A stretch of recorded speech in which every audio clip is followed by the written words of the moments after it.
Welcome to this episode of Shonen Flop, where we talk about manga series and Shonen Jump that didn't make it big. I'm David. I'm Jordan. And this week, we are talking about Hungry Marie, and we are joined by our guest today, Rem. Rem, thank you so much for joining us. Thank you guys so much for having me. For those who don't know, I'm Remington Chase, a co-host of the Anime Out of Context podcast. Small fry. Yeah, I'm known for hating all things anime and weeby related, so this should be fun. Listeners, did Rem hate this manga? Guess what? I don't even need to ask him because I know he did. But it's okay. We really tried to find a series that we thought you would like. It's so exciting, though. Anime Out of Context, definitely kind of think of it as like a sister series right now. Rem is like, don't use that term. No, it's really been just awesome. I want to say just talking to you, Sean, and Dylan. It's like that scene in Gravity Falls where I should make that a picture with the 3 journals, but it's your 3 pictures now that you are the 3rd piece of the Anime Out of Context guest puzzle. So now we finally have all 3 on the show. Yes. Finally completed it. So shout out to you, Sean and Dylan. You guys were super awesome. And Dylan actually works on the show. He is our awesome editor. That is where all of our lovely patrons help pay so that we can get some editing time. And it just makes my and Jordan's life a lot easier, where we know we don't have to handle every single element of editing the show. So just a big shout out to you, Dylan. It's really been a game changer for my ability to sleep during the week, knowing that the audio is in good hands. Yep. Rem, though, this is, I believe you told us, your first ever manga that you have read. Is that correct? Yes. What an intro. Right? Yeah. I've had a couple, like, small glimpses into it, couple page things, but never a proper, all right, let's read multiple chapters manga. Did you have any struggles reading manga for the first time? Though it sounds like you've read manga before, just not read it, if that makes sense. I knew how to read manga, but it still took some getting used to. I had to, reprogram my brain a little bit. It kind of screws you up. I since I read manga, and then we have a comic book club. Because Rem, do you read American comics at all? I do not know. Oh, okay. Well, let me just plug that. So we have Luke, awesome community manager. So every month, because I want to read more American stuff, we have a book club, and it's really hard when I go from reading a manga, and I'm like, oh fuck, I just read the first 30 pages of this backwards. Yeah.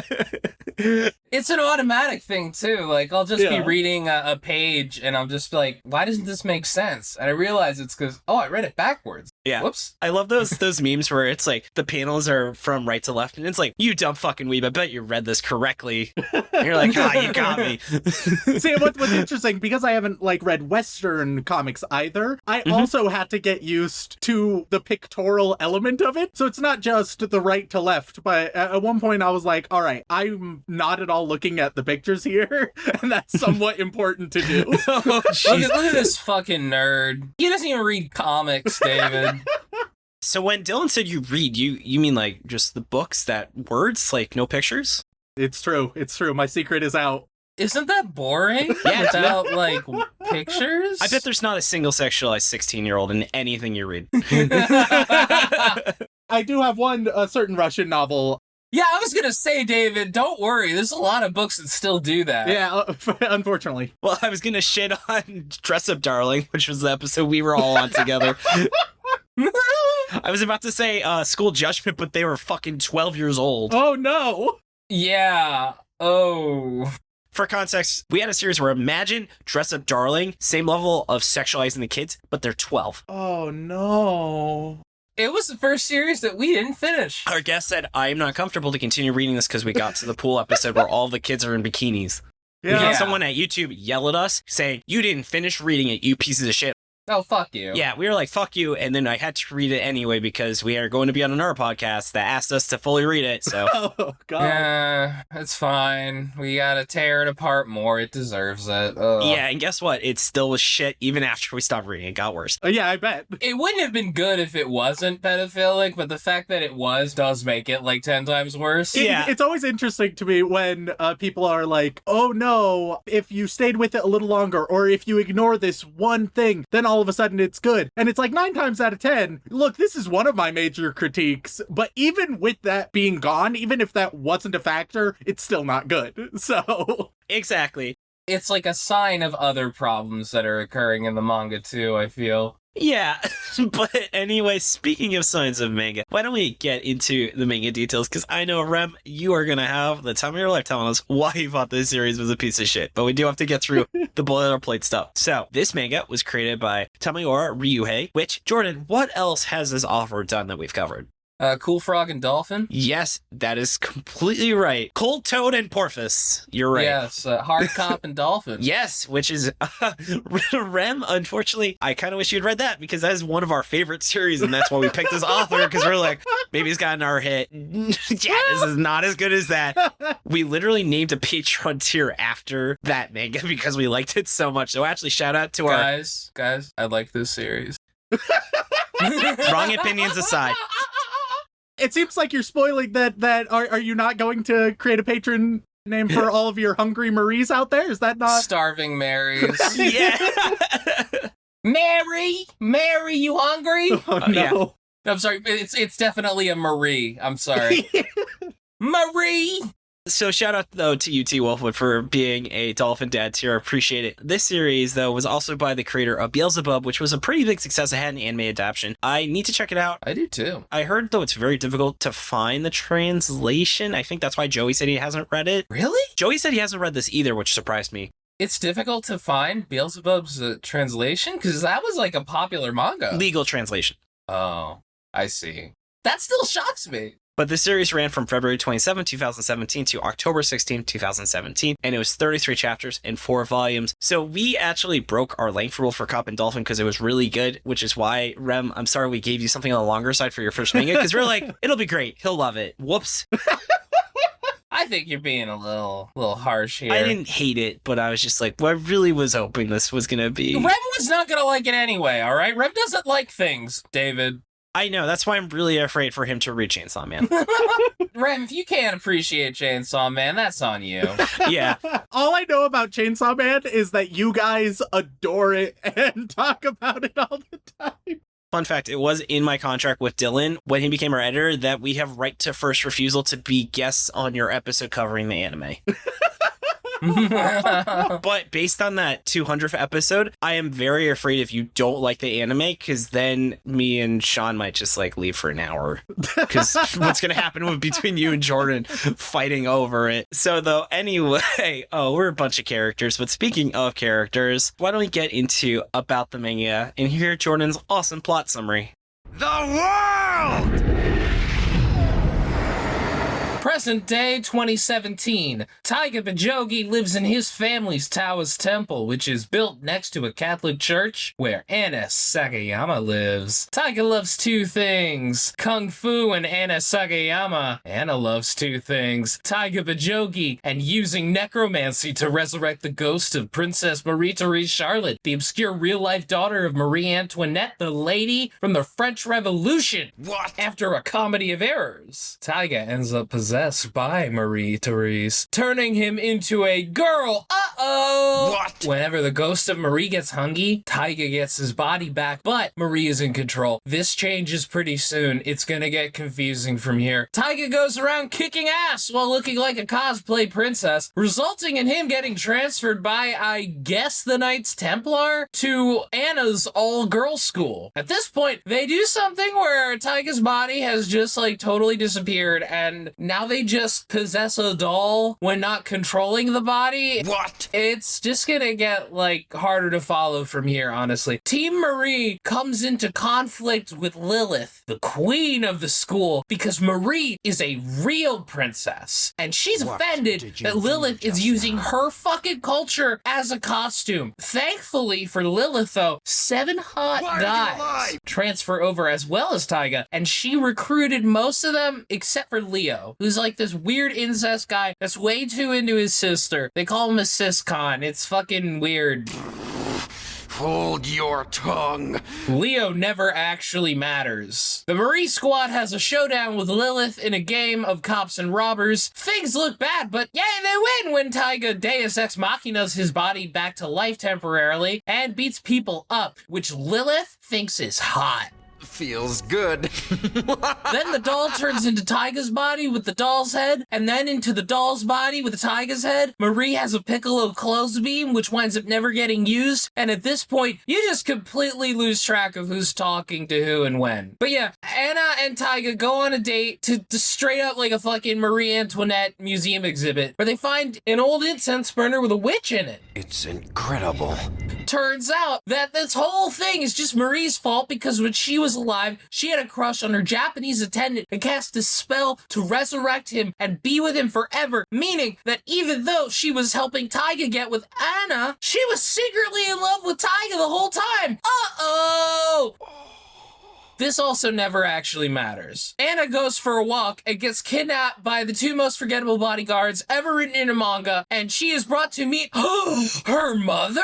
Is that the best you can do? Okay, so heads up. For some reason, Chapter 29 of Hungry Mary is replaced in a lot of versions with an April Fool's joke translation called I Shit You Not, Horny Mary. I feel nauseous. It's homophobic, transphobic, and most of all, it's just really fucking lame, with like the most tired pronouns jokes you could possibly think of. Dio feels sick. It's pretty clear that nobody gives a shit about this series if that's allowed to remain up there. But it's obviously not the fault of the series or the author, so I just wanted to bring that up. My head is splitting. Not that you're missing very much, though, because the series is pretty much over at this point. Marie Antoinette starts a zombie apocalypse to take her daughter's body for herself. How can this be happening? But Marie Therese uses Deus Ex Machina powers Dog shit. to defeat her mom and sacrifice herself. Except she doesn't sacrifice herself. She reincarnates as a small child because none of this ever actually mattered. Dog shit. The end. The grand finale was unexpectedly simple. Yeah, I honestly didn't fucking know what really was happening in this series. But I made a list of every character I thought mattered, and then literally before the recording, I was like, guys, I think these 5 characters we don't have to talk about, because I'm pretty sure several characters were shown to be really important and never showed up again, so I just deleted them. Yeah.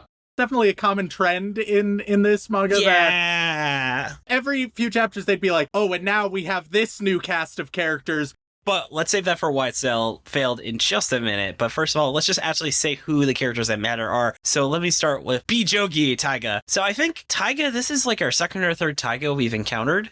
I think Taiga is just a cool name that people use a lot. Yeah, like Rem or Jordan. Yeah. Hey, never David. Yeah, so he is like, fuck off. Literally read a manga that had the name David in it. We did, it's true. Sean was on that manga episode.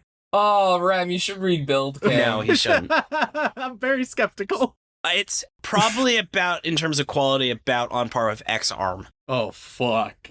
Build King is absolute trash. And the creator of Build King got arrested for soliciting a child prostitute. So Jesus. you get fucking carte blanche to make fun of the creator as much as you want. And that was before he got famous, so Shonen Jump's got no excuse. Yeah, so anyway, speaking of people who aren't a pedophile, he is in love with an age-appropriate girl. Yes. He knows Kung Fu. He has, like, a super great best friend. Wholesome guy. Doesn't have a lot of, like, personality that's not, like, shonen traits, for lack of a better term. I like Taiga a lot. His coolness wasn't the main focus of the manga. Yeah. But it would come up, and I liked that. I remember the one guy was just like, dude, I was training in the woods fighting bears, and then Taiga saved me. And then Taiga was just like, yeah, I guess I was in the woods at some point. Oh, yeah. One interesting thing about Taiga, and sort of with most of the characters, is that I feel like the author didn't figure out exactly who the characters were until around chapter 15 and onward. God, yeah. Like, initially, Taiga, it's like, oh, he's a bit of a awkward outcast. But then, midway through, it's like, oh, actually, everybody in the entire town thinks that he's the biggest, coolest badass around. So, just sort of ignore what we said earlier. Rem, would you be shocked to learn that the last series we read also took about 15 chapters to build up steam? I mean, the last series you read by this guy? I was going to say, we didn't read 15 chapters of School Judgment. Sure. Damn, maybe that's when it got good. Didn't, because I kept reading. Oh, well, never mind then. So School Judgment is about a child court system where kids are lawyers for kids, except this one adult is like, I have special permission to have legal battles with children, because the author thought that's a good idea to completely make everything insanely one-sided by having a grown man be in children's court. But why? But yeah, Jordan, to clarify, it's not saying like, oh, it didn't pick up steam till then, or even like something people might think, oh, it took that long for the character to develop. It was just the character was one way, and then they gradually figured out, oh, actually, that's not what we wanted the character to ever be. This is actually what the character is and has been all along. Just ignore that.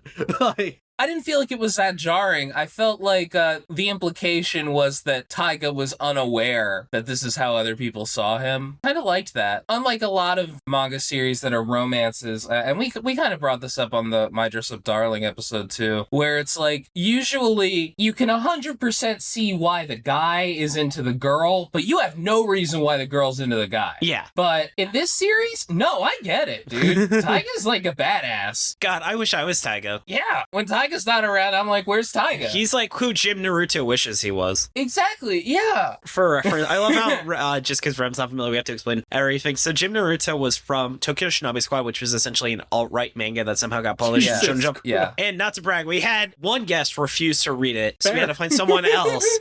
His name isn't Jim Naruto, it's Narumi Jim, but I mean, fuck that guy. So, his name's Jim Naruto. Yeah, and he's like the coolest guy ever. He's got electric powers. He's mastered all these techniques. He speaks like 12 languages. He has like a supermodel girlfriend. Yes. Like, it's the biggest wish fulfillment bullshit. yeah.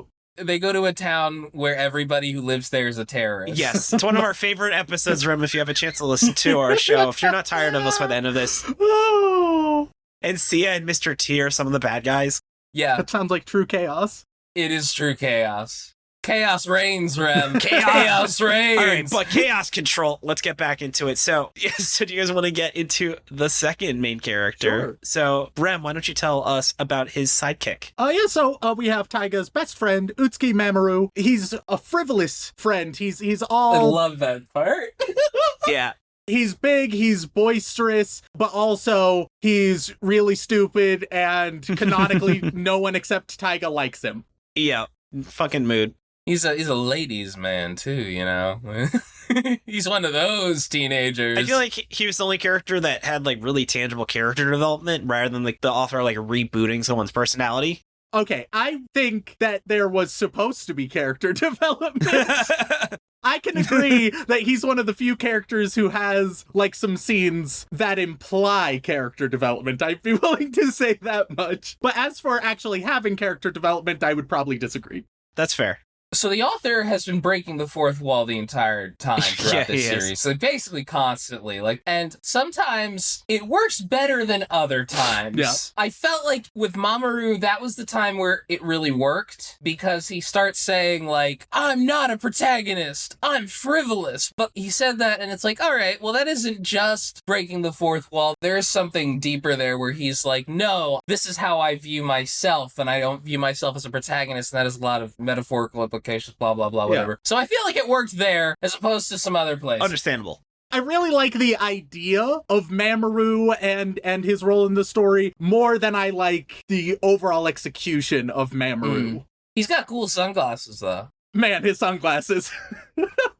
I like the scene where he dresses up like Taiga So good. by putting a wig and no one believes him. I still don't know why that even happened, because there was zero plan or even, like, idea there. I think that moment only existed for the cliffhanger, because it has no narrative justification. I think there's a lot of things in this series that work in the moment, and then you think about it. Yeah. Yeah. There's a lot of where it's like, man, that was a really funny joke, but it didn't contribute anything. Yeah. Yeah! But I know it's very hard not to critique the series in this section, so let's just keep Yeah. going rattling off. So, Jordan, why don't you tell us about Anna? Anna Sagimiya, she is Taiga's love interest, or the main love interest that he has, and she lives next door to him. And he's had a crush on her for a very long time, and she has had a crush on him, but Aww. they can't express it, David. It's like if Love Rush wasn't nearly as creepy. I know, right? Yeah, she does magic poorly. I like that little thing. No, she is a member of the sect of the Catholic Church that worships Marie Antoinette's weird daughter, who's based on a real human person that existed and died at age 72. So Yeah. I don't really know when this happened, but whatever. But yeah, she's just kind of girl. She's just kind of there. Their romance kind of is weird. I like her generally. Yeah. But yeah, it's kind of hard to describe her. Yeah, it's okay. Much like her dad, who I don't actually know if her dad has a name. I just still to this day wrote it as her dad in my notes. Yeah, I don't remember his name. So we guessed he was the best character in the series based on the first chapter. Rem, what do you think? Does he keep the crown as the best character of the series? I would say no. He's fine when he's on screen. He fills his role quite well. I think I agree, though. Actually, we can talk about Jordan. I guess we'll talk about the Chibi, who we think was the best character in this series. Because there's no one I was like, wow, I really love this character. No, this was a little bit more of an ensemble cast, a little bit more balanced in terms of quality. Yeah, but there is definitely some standouts. So Jordan, why don't you tell us about the third main protagonist, plucked from history herself? Oh yes, Lady Marie-Thérèse Charlotte. I actually got confused because there's apparently two Lady Marie-Thérèse Charlottes in French history around the same time. One of them is Marie Antoinette's daughter, the other is not. Like, the French need to come up with more creative things to name their children, is what I'm saying. And this Lady Marie-Thérèse Charlotte, she was in line to become the Queen of France. And then the French Revolution happened, and she was rushed away to Japan. I really want to know how he got this idea. Yeah, like, I have no clue where he got this idea from. I think it sort of feels like one of those ideas that it's just so out there that it helps sort of marketability, because you're like, oh, here's a real wacky premise, right? It's not just a body swapping manga, it's a body swapping with French monarch-to-be, and it's like, oh, okay. Rem. Yeah. Rem. I don't think that anything about this helped its marketability. Okay, I'm not saying it succeeded. I'm not saying it was a successful attempt. Yeah, because it's based on a very hated historical figure.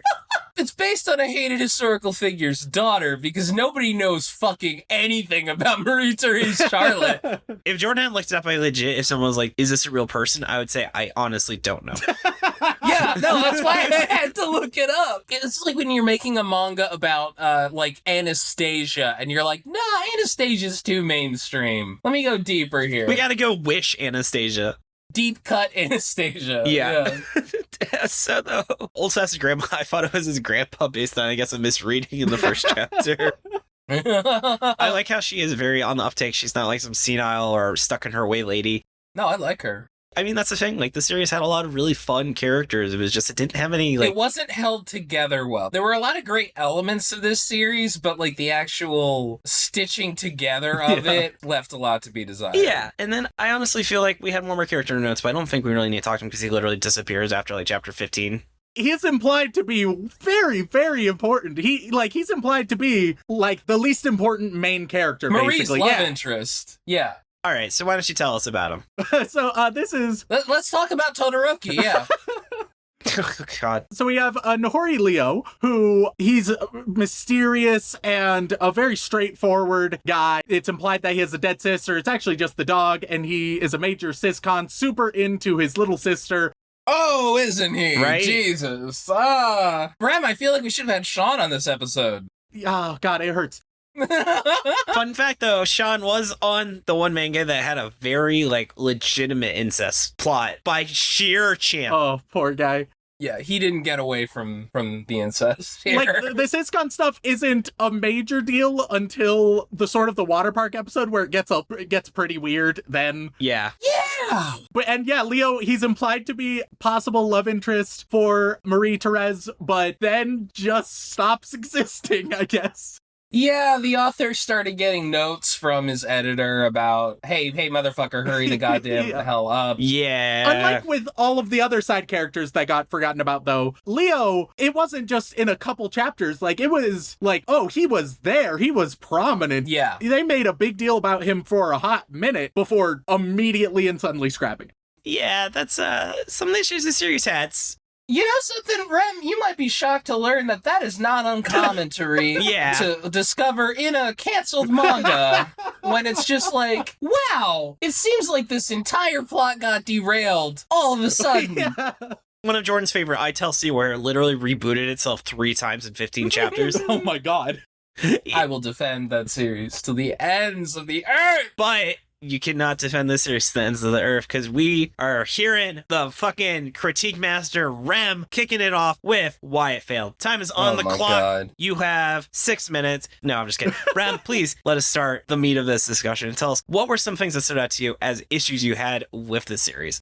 We've already touched a little bit upon some of the potential reasons. It doesn't feel very cohesive. It scraps a lot of characters. And I think there's actually a single word that captures at least 80% of the flaws and failures of Hungry Marie. And that is inconsistency. I think you see inconsistency in the characters. For example, Marie, when we start to see her, it's almost as if she's two characters that aren't two sides of the same character. Like Marie, she's very delicate and proper and doesn't know about Japan, but then she's also very sassy and sarcastic. And it's not like these are the same. They figure out Marie's character. And also learned Japanese. Yeah. Very quickly. And has been following along. Japanese culture. but kind of not. Yeah. She's like, all her intel is like 20 years out of date, which doesn't make sense. Why would you be 20 years out of date if you're a fucking ghost? But she also has memories of always watching, like, Taiga when he was young or whatever. It doesn't make a lot of sense there. They figure out her character, and in fact, I think Marie is one of the better characters when they figure out what the fuck they're doing with her. But that takes half of the entirety of it, so it's not ideal. Another thing that's wildly inconsistent is the premise of the actual show, because initially it's like, oh, okay. You called it a show too! Woo! I'm gonna do that all the time, I'm sure. Oh, we do that all the time too. Oh, That's why I called it out. That's why I pointed it out. It's like it's really easy to do. Yeah. So initially it's like, okay, so Taiga and Marie, they share each other's bodies. Like they switch into each other's bodies with each other's minds. And she only comes out when she's hungry. But actually, maybe it's going to be just her body and his body's lost. And there's a stuffed animal they can switch into. But actually, he can sometimes come out as a ghost. Or maybe he can just come out in his corporeal form. Or actually, he can have his body and she can have her body. But his body has a stuffed dog head. Or maybe the stuffed dog body and his head. Or actually just give him back his body and her body and don't even worry about it at all. It's like, oh, okay. Yeah, I don't understand how this worked at all. I think that there is like a 10-chapter spread in the middle of this series where it is very good. Yeah. But even during that time, there are moments where they're talking, Taiga and Mary talking, and I have no clue who's saying what. They could have done something like cool where she had like frilly like text boxes and Taiga could have had like jagged text boxes. He's like, tough guy. Yeah. And then like I would probably have to reread the series 2 or 3 times to have fully understood how the body swapping worked. Like we told Ranma 1/2, literally hot water turns him into a boy, cold water turns him into a girl. I probably got that backwards, but whatever. Super simple. Same with Don to Don. Same idea where he loses his pants or not depending on if he touches cold water. Hungry Marie started with a system that made sense. Ref, just no response. No response. That's manga for you. I just let it wash over me. But Hungry Marie, it started out, all right, so when Marie gets hungry, she takes over. When she is full, she cedes control back to Taiga. It's like, okay, that's a system we all understand. And then they start changing it with very little to no justification until it just basically feels like, this is sort of what I wanted to do, and so I'm just gonna do it, I guess. And it's like, okay, but why? And it's like, Yeah. A couple times it's like, oh yeah, I guess the grandma did something. But then later it's just, this is just how it's going to be for a while, I guess. Yeah, and like, when was her body able to act like a real body? Because he's like, her hair is stuck like this. I can't take the clothes off. And then at some point, that's not true. And I never feel like I found the moment when they explain it. They played off like a joke of, apparently he just never tried, despite the first complaint coming from him trying. Because isn't he like, I can't use the bathroom because of this? Yeah, but then it turns out, actually, scrap everything we've just said about it. He can't use the bathroom because he's too nervous about touching her body or something. Fucking stupid. Yeah. Another thing that's horribly inconsistent is like the setting, because initially it's like, okay, they attend an all-boys school. Actually, let's switch to the all-girls school. Actually, though, it's a co-ed school. You know what? Don't worry about school. It's not that important of a setting. Nothing is too important. The series it was literally like, I consider this like an honorary anthology series, like level E, where nothing was consistent and nothing mattered. This series really, really struggled against setting up any kind of status quo. And the reason why I think that's such a problem is because you have two genres, despite the fact that at the very beginning of the manga, it's like, hey, this isn't some delinquent fight manga. This is just going to be a romance manga. And then the romance takes the backseat for the vast majority. Was there romance? They set it up in the first chapter, which was a cool idea, and then it's never really brought up again. It has its moments, but overall, yeah. And the problem is, with the genres it's trying to do, it tries to have romance, it tries to have, like, huge stakes. You literally have, like, a portal to hell open up at 2 points, at only 2 points. Oh my It doesn't God. come up for, like, another 15 chapters. Yeah, it's like, it happens once, and then the zombies, for some reason, try to strip people, and then it happens at the very end again, it's like, okay. But, like, stuff like this, it needs a strong status quo. If it was something that was just slice of life, which they dabbled in, which, unfortunately, it doesn't work because it's not the primary genre. If it was just slice of life, just pure zany silliness, then having wildly inconsistent rules would work out better. But it's clear that the manga wants you to be invested in, okay, how are we going to get them back in their bodies? And I can't be invested in that conflict if you keep changing up the rules. If it's like, all right, this is what you need to do. Cool, I understand what they need to do. But actually, maybe that's not it. Oh, okay, so what do I want them to do then? I don't even know at this point. Like, this is vastly more complicated than Nen, which is probably the most complicated you should ever make a power system. And I'm going to call dibs on the first one to tell Rem about the power system of Build King, where Rem, check this out. Go ahead. So, Build King is the power system is named after colors, and they have a chart, which, Rem, real quick. Wait, David, real quick. Rem, do you see any kind of issue with having a power system be colors in manga? Yeah. Well, unless it's a fully colored manga, which, Nope. Which is not. Yeah, then... So you have to just take their word on what color they're using. And here's the thing. The chapter after they set up what the colors are, someone comes in and says, but I have gold powers, making your entire diagram of what the power colors were completely wrong a chapter later. Oh, no. And in 10 chapters, we see 3 other exceptions to the rules of how those power systems work. Don't forget rainbow, which fuck you. Rainbow, gold, black, do that. white. Yeah, just go read Bill King and be really mad, and then we'll come back. Listen to our episode on Build King. Don't read it. Fucking, actually, that was our winner for best episode of last year, so shout out to Great Big Sword. If you listen to one episode of Shonen Flop, make it that one. Yes, the episode we said was our best episode. Jordan, you killing it. Yes. All right, I feel like ultimately this is still the same issues. One thing I want to talk about that wasn't brought up at all, I feel the art at times, he just kind of got lazy, and it's weird to say off-model when it's manga, but you can see where people's faces and proportions just did not seem right. There were a lot of times Marie's face just like maybe had an assistant drop, but she did not look proper, like how the quality that we saw in the first chapter. The thing is that you saw this every now and then in Hard-Boiled Cop and Dolphin, but it was a lot rarer. There would be just, like, occasional panels where, like, that face looks a little too long, or that head looks a little short or whatever. Yeah. Significantly more noticeable in Hungry Mary. I also feel like this series' biggest issue, and maybe this author's biggest issue, is that it does take him like 15 chapters to really figure out how to use his characters. This happened in Hard-Boiled Cop and Dolphin too, where the series just suddenly had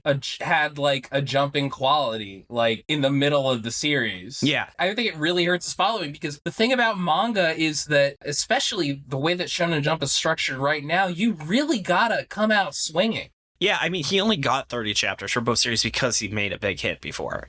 Yeah. Both series would have gotten axed by probably 15. I also feel like maybe he's a guy that, like, the editors and stuff, feel like they like his manga even if other people don't, and I get it. Like, there's a lot to love in his work. Yeah.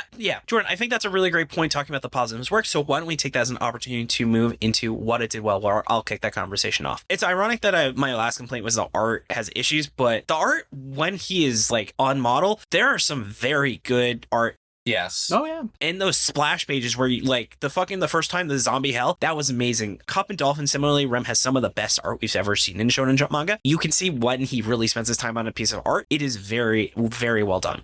This guy is very good at composition. It's one of the most difficult aspects of art to master, because, like, it has nothing to do with, like, kind of how much time you spend on a specific drawing. It's like, are you laying it out correctly? And this guy's doing that very very well. Oh yeah. Usually, like just in the angles he chooses and the shots he chooses to draw, you know, like stuff like that. His ideas about what to show in a panel. Really advanced stuff. Really high quality shit. This guy knows how to make a manga. He is talented. Yeah, you can tell this wasn't his first manga. Absolutely. Yeah, I think this really comes out, like, as you mentioned, with the undead zombies and stuff like that, especially towards the very end. There's sort of what I think could/should be like the quintessential photo of the manga, but I don't think it actually works out that way, but it should be, is dual Marie and her mother in one body, but it just looks like Marie. Don't worry about it. Yeah. It's Marie in the midst of all of these dark zombies, and it's like she's so pure and bright, and all the zombies are dirty and grotesque, and it's like a single panel page, and it looks phenomenal. And it's like, yeah, all right, stuff like that, I vibe with that. It's just a shame that the Marie Antoinette shit was so clearly introduced because the author knew he had to end the entire series in 3 chapters. Yes. But, you know, that's to be expected with a series that we read on this show, you know? And in the author's defense, he did find out 3 chapters before the end of the series. Which is pretty normal. Yeah, I really don't know if I have a better suggestion to him with what he should have done than what he did, you know? They decided to go for a very ambitious but poorly done ending when I think they could have done a lot simpler but well done ending.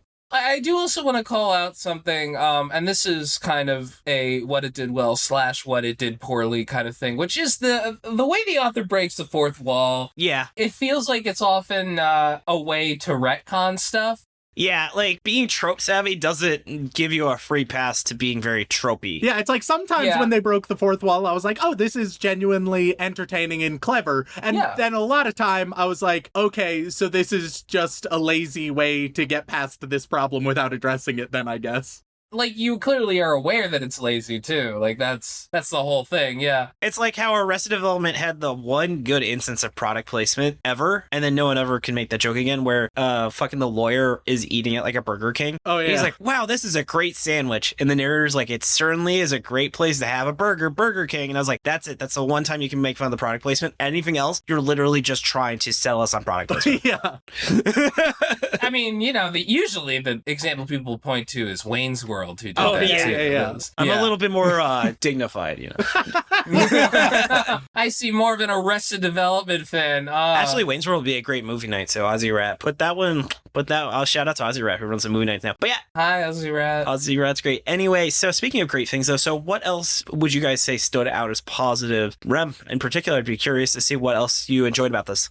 A lot of the individual components, like if you read a single chapter in isolation, I think you'd be like, oh, okay, this is pretty enjoyable. Like, I don't think it's anything special, but it's nice, it's pleasant. The humor is decent quality. And you'd be like, oh, and I'm interested to see what happens next. The problem is, what happens next may be completely irrelevant or completely undo what you were just interested in. Yeah. And so it's very hard to get invested because of the wonky pacing and transitions and just creative choices that are made. I think, though, that the individual components, it's like the ingredients are really good. It's just how they ended up using them in the dish kind of messed it up. Yeah, like you'll be reading this and you might be like kind of confused and stuff, but then there'll just be like a really good joke. Like they're trying to figure out what Taiga's gonna wear because, he got morphed into having a dog's head, a plush head. Those were some really funny panels where they were just showing him like, what shall I wear? And then the queen of the high school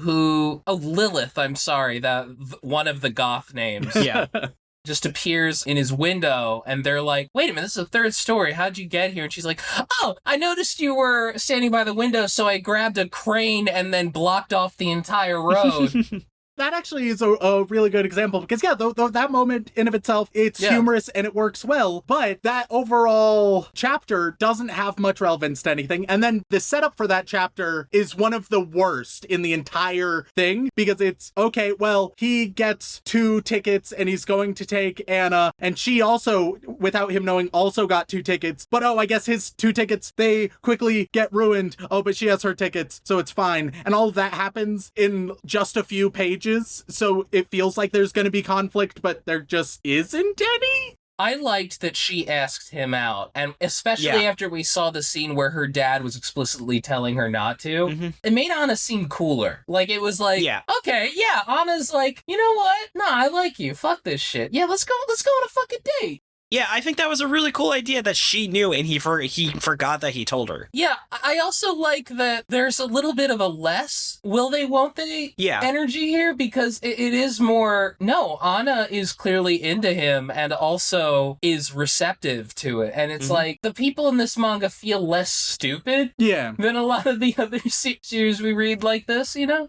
No one's acting that crazy unreasonable. Yeah, there's a lot less of the unnecessary miscommunication trope that is all over the place and always so frustrating, right? It's not a harem manga, but it sometimes feels like it wishes it was. Yeah, I mean, I wish it was a lot of things, but I feel like we could definitely save that for where it could have gone, just because we are still in the positive section. Fair. The aspects of this series that are positives are also kind of the negatives. Yeah, but speaking of different manga, why don't we get into where it could have gone? So, Rem, as our manga expert, please tell us, what are some things that you think the series could have done differently to have made it probably not gotten canceled? They have the right ingredients, right? The author needed a better idea of what they wanted to do going into it so that you don't spend 16 to 20 chapters figuring it out during publication. Like, that time should be spent developing the story for the readers, not developing it for you, not figuring it out as an author. Okay, Rem, but to be fair, that is literally how Araki has always written manga. I think that's a fundamentally flawed method that will continue to cause problems. Jordan, shot in the dark, but I have a feeling Rem probably doesn't like JoJo. I do not know. That tells you everything you gotta know about Rem's taste.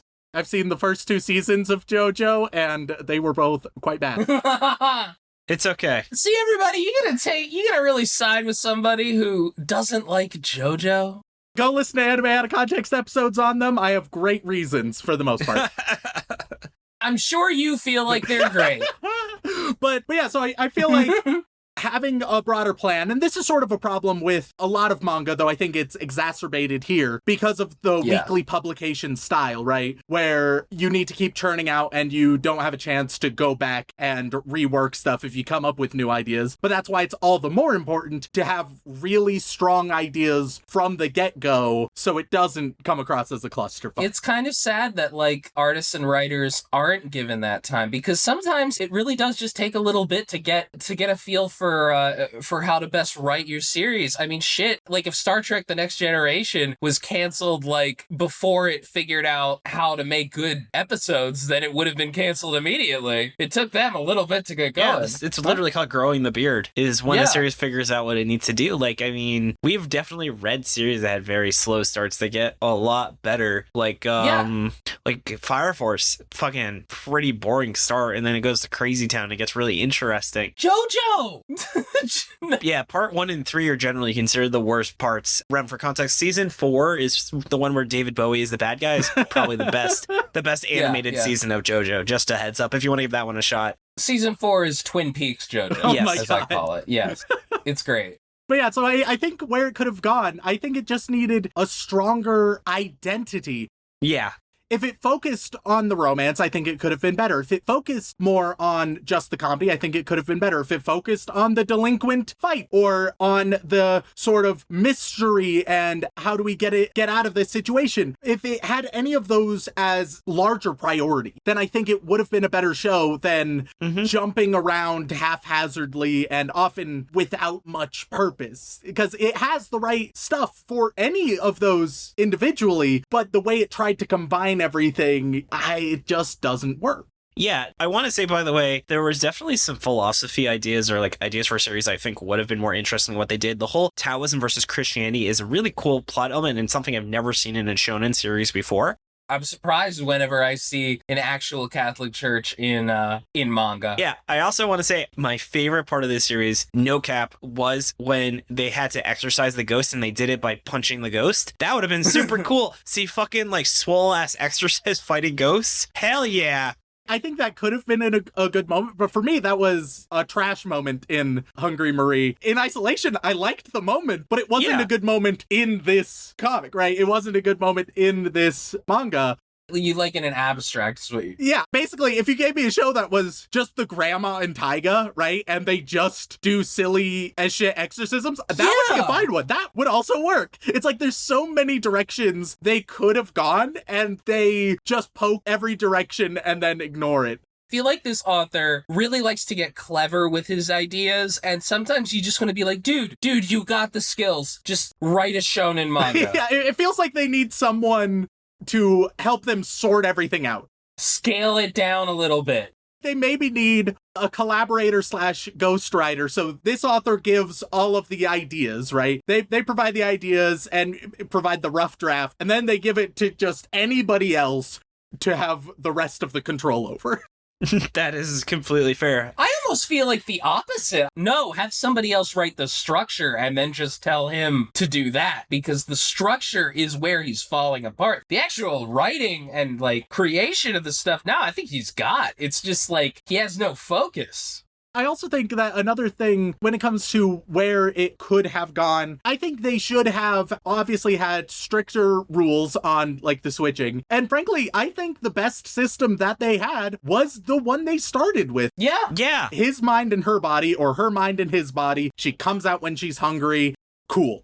At some points, I felt like, okay, well, this is kind of an interesting little situation that you've got them in, but it really does fuck up the overall feel of the story and makes everything like 10 times more confusing. Yeah. I definitely think that was the strongest, and I really wanted to see like a Slumdog Millionaire, where imagine if he goes to like a French Revolution trivia night.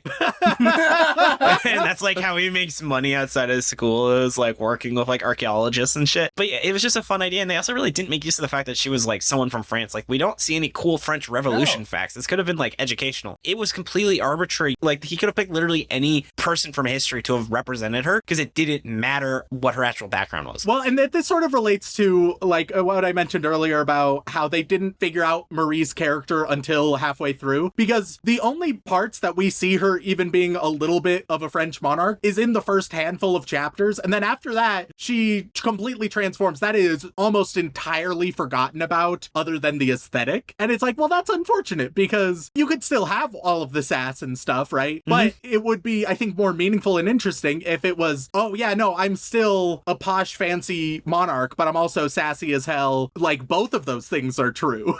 The part where Marie, because up until this moment, Taiga has been the one doing all the active stuff, and when Marie has been in place, it's kind of been like, oh boy, Marie's here, Marie can't really do shit. But there's a moment where Marie does take hold of her body, and she just carries the air of being a queen, and she knows how to like intimidate people with a glance, and it just immediately improves her character like so much. Like, all of a sudden, like, she feels a lot stronger, like a lot more in control, like you understand, like, oh yes.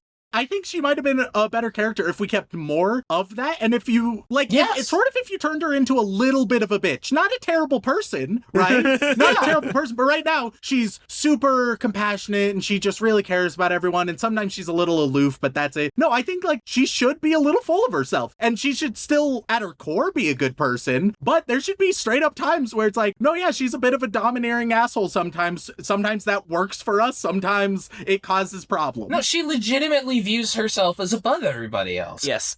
It's not her trying to be an asshole. She was literally raised as a monarch who was told that her blood makes her more important than everybody else around her. Yeah, and so it's like, let's see more of that. Yeah. I think that's a really great point, though. I do want to say, speaking of overbearing assholes, we only have about 15 minutes left, so...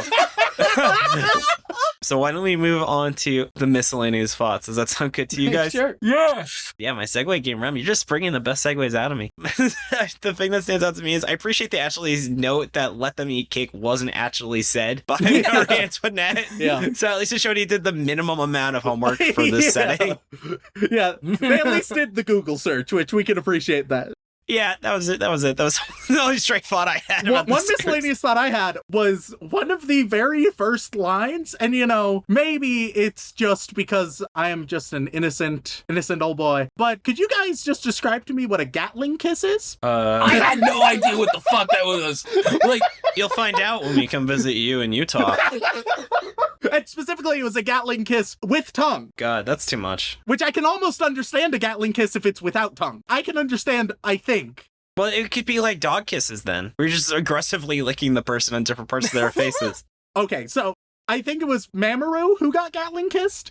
I could be misremembering, but it was like a childhood bully move, I feel like. yeah, and the bullies ganged up on Mamoru when he was young, and Gatling kissed him with tongue, and that is just never clarified. No, I feel like that's supposed to be like some kind of childhood bullying thing. Like the kid gave me an Indian burn, or oh man, the bully gave me a swirly. It or just like, totally worked. Hey nerd, come here and kiss me square on the mouth. Yeah. Oh, God. Kiss me with tongue, you loser. Yeah. Don't you feel silly? You just got kissed. Oh, God. I don't even know what to do with this. All right. Do you guys have any more miscellaneous thoughts, or should we get a final for it's kind of, I don't really know what to say on that after that. So let's start things off with some community 6-word summaries. First off with Tucker. Too many ingredients. Flavors don't blend. I'm with you, Tucker. The Laughing Fool. Let them eat gender bender comedy. T-Root. It's like Venom, but really cute. Maxi B. Hungry for more? Nah, I'm good. Generic Man. Rosa Versailles just got hangry. And T. Wolfwood said, got bored, watched your name instead. This is not a bad call. So, Ram, please, what was your 6-word summary, my friend? So I came into this with one, but I have cheated and very recently added another. So the one I came into this with was inconsistency killed the necromantic French monarch. I like it. But then, I couldn't help myself, and frankly, after the previous discussion, I think a great 6-word summary is Gatling kiss me with tongue, nerd. Dylan's gonna do some dirty things with that audio, I hope you know. You know what? Hey, Dylan, that's not just my 6-word summary, Dylan. That's me speaking to you directly, all right? Yes. Gatling kissed me with a tongue, senpai. Ooh. I hate it. That made me wildly uncomfortable. Oh, God. All right. Jordan, how about yours? Marie Antoinette's daughter? What the fuck? I fucking knew that was going to be your 6-word summary. Jordan gets rewarded once again for not thinking of what ahead of time. Yeah. Also, the second one is this series loves saying yes and. Yes, more like yes, Antoinette. Moving on. All right. Anyway, I don't want to think about that anymore. Okay. I, like you wrote, too, where I wrote one based on just the first chapter, where it was Kung Fu Guide to Princess Dai. Very nice. Nice. I like the rhyme. Thank you. My other one, based on the actual series, was Plot Spaghetti Still Leaves You Hungry. Yeah, very fair. I think those were two pretty, 8 out of 10 6-word summaries. From Kung Fu Guide to Princess Dai is very much like a golden age of rap style rhyme. From Kung Fu Guide to Princess Dai. Hungry Marie, kiss the sky. My name is Taiga and I'm here to say... We're ripping on manga in a major way. Jordan, I'm passing the mic to you, my guy. Why don't you tell us or not? Was this series a flop? I feel like you lost my Let me just grab the mic from my main MC Flop Got MC Flop, and we got... in the house. Yeah, and we got the Shonen guy.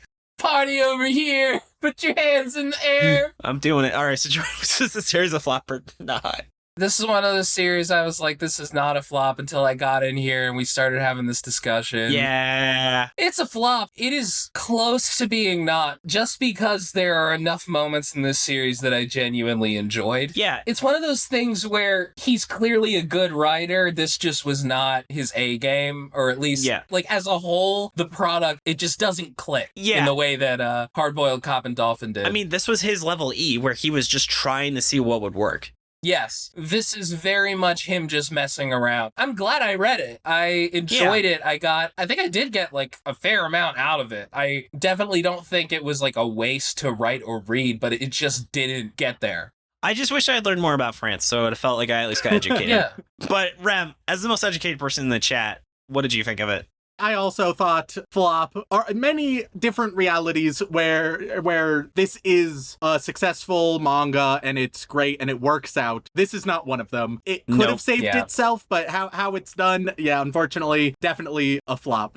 It's one of those series where, like, it does enough right where you just feel sad calling it a flop. It's like you didn't need to be a flop. If you just... You're almost there. You got the elements. If you stayed with your first idea for the whole series, it would have been pretty good. Yeah. If they had just kept that, if they just kept the consistency on the body swapping mechanic and rules, it still would have its flaws, but I think that would save it from being a complete flop. You could get 100 fun chapters out of that premise. Oh, yeah. Yeah, and it's a shame because, like, I get why he thought that he should change it. Like, initially, a lot of those changes are interesting, but they do such damage to your perception of what is going on and your ability to follow it that it's, like, not worth it. Yeah, especially because they don't fully explore or develop any of them. They change it up radically and in crazy ways, but then they do one thing with it and then move on again. And it's like, no, there's room to explore each of these, but you're not exploring any of them. Right? But I think we have all, are in agreement with what the issues are. So, Rem, though, what would you say someone should check out instead since you said the series was a flop? It's wildly difficult, I think, to give a recommendation instead of Hungry Marie, because it very much depends on what you wanted Hungry Marie to be, right? Yeah. So I suppose my suggestion isn't it actually something I've consumed, but based on what you guys have said, I suppose I would tell them to check out the Cop and Dolphin one. Okay. This one's for you, Joey.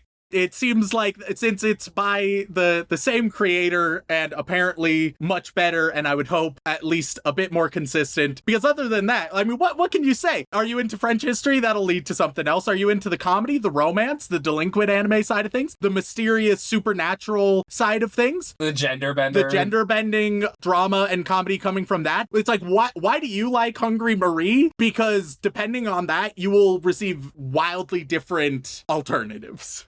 Now, Rem, Yes. does this make you want to check out his famous work Beelzebub, which does have an anime adaptation? Not really. That, by the way, that's about a guy who's a babysitter for Satan's child by accident. But of course. Obviously. That makes sense. So, though, we are changing things up a little bit slightly, though, Jordan. So, rather than saying, well, you so much should check out instead, I thought, Jordan, why don't we take it while we have Rem captive and say, let's give him some recommendations of manga that are actually good. For the record, I was going to recommend the Wikipedia page for Marie Antoinette's daughter, Marie Therese Charlotte. Okay. But yeah, so I suggest a series called Chainsaw Man, you? one called Chainsaw Man. Have you ever heard of the series called Chainsaw Man? I would like to Yes. talk... I've never heard you say anything about it. Sir, have you heard the good word today by our friend Fujimoto entitled Chainsaw Man, the Book of Chainsaw? Oh, fuck. I asked Dylan about this, and he said Rem will at least think Puchita is cute, which is good enough for me, because he is the most cute fucking thing on the planet. Vegeta is objectively cute. Yes, and he says he is the chainsaw demon that looks like a cute little dog with a chainsaw sticking out of his head. And he said his goal in life was to give everyone hugs. Yes. I will Google Puchita right now. Okay. Pochita. If you don't think that's one of the cutest things you've ever seen, You're not allowed on our show. This is going to be a live reaction to me seeing Puchita. Oh my god. It looks adorable and stupid as fuck. Hell yeah. Dude, that's what Chainsaw Man is. That's the point. Yeah. But yeah, so Chainsaw Man, I'd be curious to see. I think, though, unironically, I think you would like his one-shot look back more. So I would actually recommend you read that first, just so you get a taste. And it's not quite as zany, because based on my conversation with Dylan, you seem to like more grounded, character-driven series, which Chainsaw Man definitely is. But Chainsaw Man is still also absolutely Crazy Town, where it's literally a series about a man who's part chainsaw demon. I can get into crazy off the wall zany stuff. It's just that, especially when things try to be both, it can work. But it's very difficult. Yeah, usually they sacrifice one for the other, or sometimes they sacrifice both for the other. Well, yes. Here's the thing: it's difficult to do correctly when you're just doing one of them. Yeah, and when you're doing both, that takes a lot of skill or a lot of luck. Yeah. Yes. And then for the sake of time, why don't we give you one other recommendation that's not Chainsaw Man? Rem, I am personally going to recommend, just to give Jordan some time to think about, I think you might enjoy Witch Hat Altair, which is probably one of the few manga I've read that is actually written for children in a way that respects children. It's about... Are you calling me a child? No. You take me as someone who appreciates a series that is for children but respects children. Yeah. So, like, for instance, it's about girls who learn to be wizards. It has a very consistent power system, well written. It talks about some themes, like they literally talk about how, like, someone creates magic to see through women's clothing, and they make, like, a big deal about how that's sexual harassment and not okay. Oh. It's shocking to hear in manga. Yeah. Yeah, and it's got a really interesting power system where their magic is based on writing glyphs, and he's kind of made like a soft alphabet. You can tell what magic they're using based on the patterns that they're writing. Okay. So I think you'll enjoy that. Jordan, how about yourself? If you wanted Rem to check out something that wasn't Chainsaw Man, what would you recommend? Oh man, I just had like a good one and it ran out. Chainsaw Man 2. Yeah. Well, that's coming soon. What? Wait, you mean Jujutsu Kaisen? Is that what you meant? Boom! That's Diet Chainsaw Man. No, but what I was gonna say was Golden Kamuy. Oh, that's a good series. It's a series about... I'm going to stop you though, Jordan, because that has an anime adaptation. That is true, yes. Can you think of anything that's not got an anime? Because my art thought was Lucifer and the Biscuit Hammer or Dungeon Meshi, if you want to use one of those two.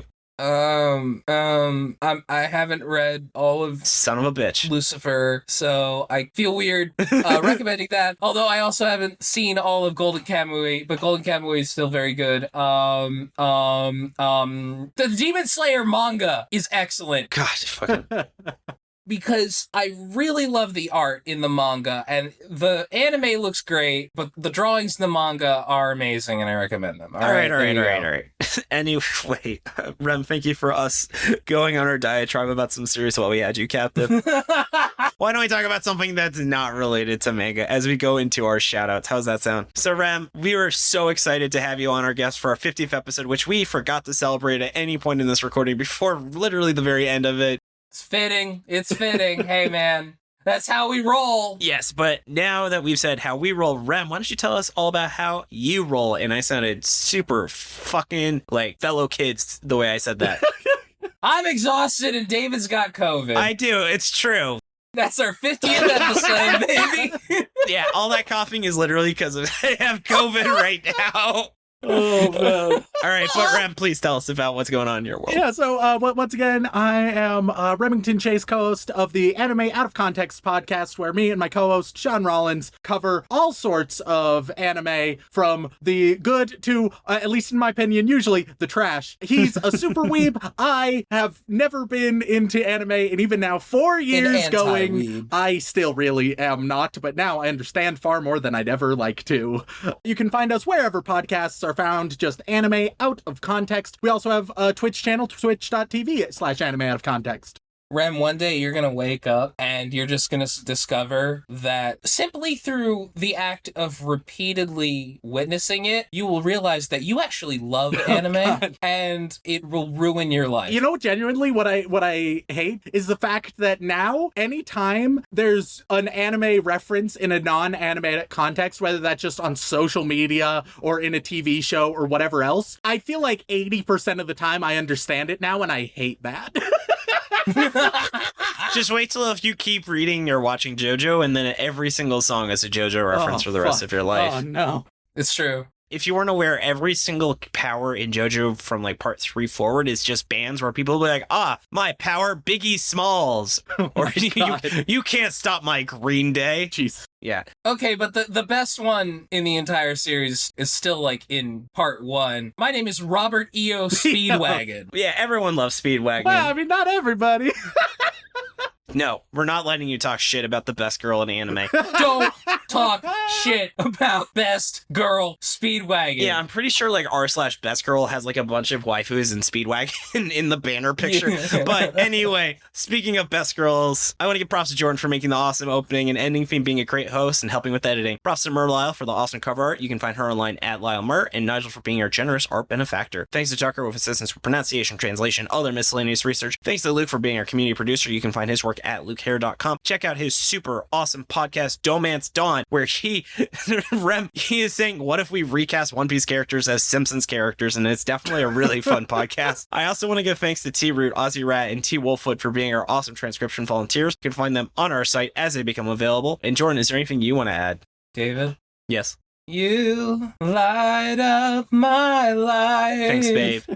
Thank you for editing the podcast. And you can find us on Twitter at Shonen Flopcast and our website, shonenflop.com. We're also on Spotify, iTunes, YouTube, or wherever else you get your podcast. And come join the Shonen Flop Discord. It's open to everyone, Patreon or not. We made Rem join, so he'll probably leave right after we record, but no hard feelings. Come hang out with us and talk about anime, games, or whatever else is on your mind. We have a book club and do regular movie nights. You can find a link to it in our show notes. I always remember, Rem, I was really honored when someone in the Discord messaged me and was like, hey, you're the first manga Discord I joined that didn't have a hentai channel. Yeah. Makes sense. And we never will. Setting yourself apart. Nope. Sorry, guys. Yeah. I forgot to do it for April Fool's. I was going to add like a hot girls channel, and then it was like pictures of barbecues and stuff.